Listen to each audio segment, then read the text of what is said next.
Hello, welcome again to Mr. Peary Reads Aloud. Today I have a very unusual story for you, and I hope you enjoy it. It's called Memory Jars by Vera Brosgol. All right. Now, you can read the title with me. Are you ready? It's right here.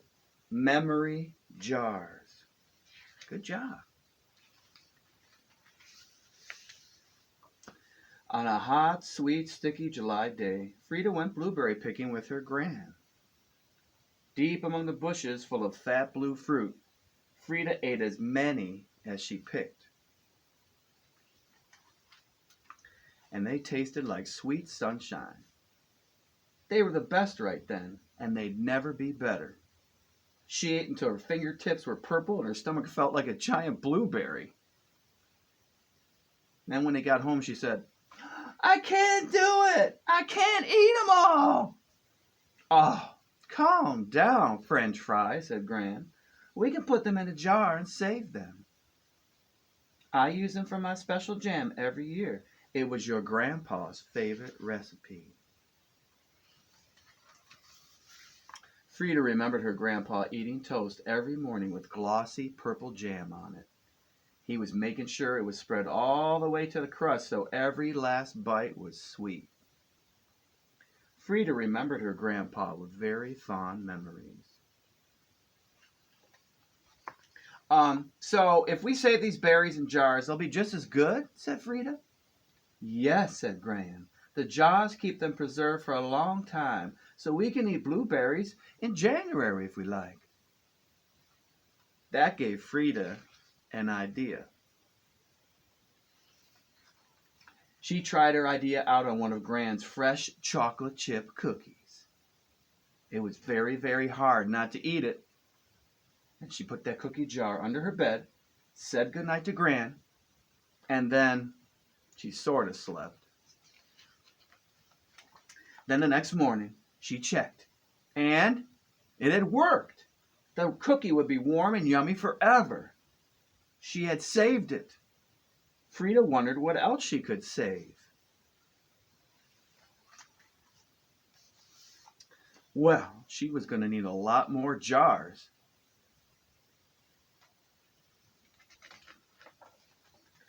Now, Frida saved all kinds of things.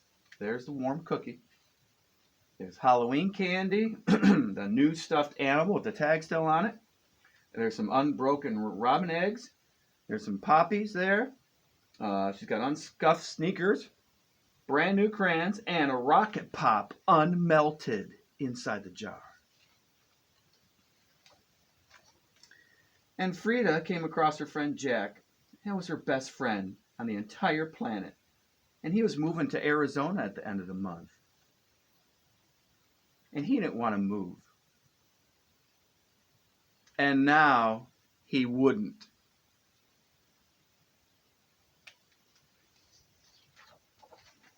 Then Mrs. Alexander's beautiful singing voice drifted over the neighborhood, as it did every Saturday afternoon. And it went straight into one of Frida's jars, where the song would live, safe and never ending. And that cloud that looked just like a unicorn would never be pushed back up into a mushy nothing by the wind. And also the laser bright rainbow would never dim as the sun moved. They were trapped in the jar forever. So she decided to go up to the moon, the full moon. Her favorite shape would never fade away and leave the sky empty and dark, making Frida feel alone. And while she was there, she took the stars while she was at it.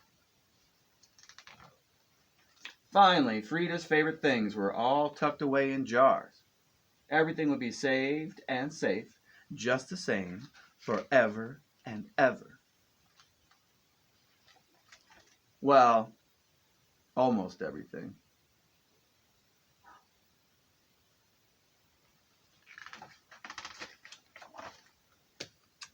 Grandma, please.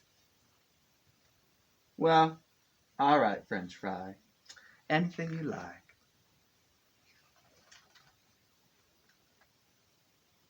Well, the neighborhood was very quiet as Frida and Gran went home. All that saved it and made Frida hungry. The toast was warm and crunchy, but it was missing something. Something sweet. So she spread the jam all the way to the edges. And it tasted like every sweet memory that Frida had.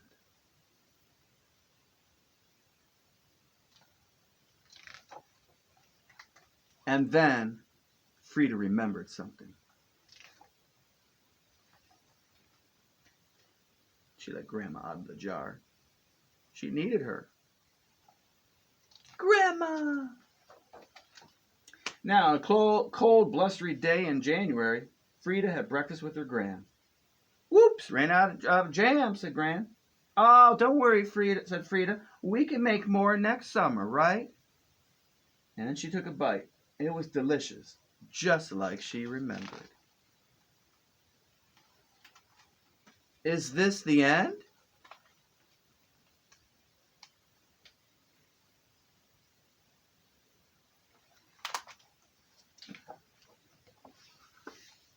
Also, if you loved that blueberry jam that was on the pages of this book, you can make it. Here's a recipe for you right here.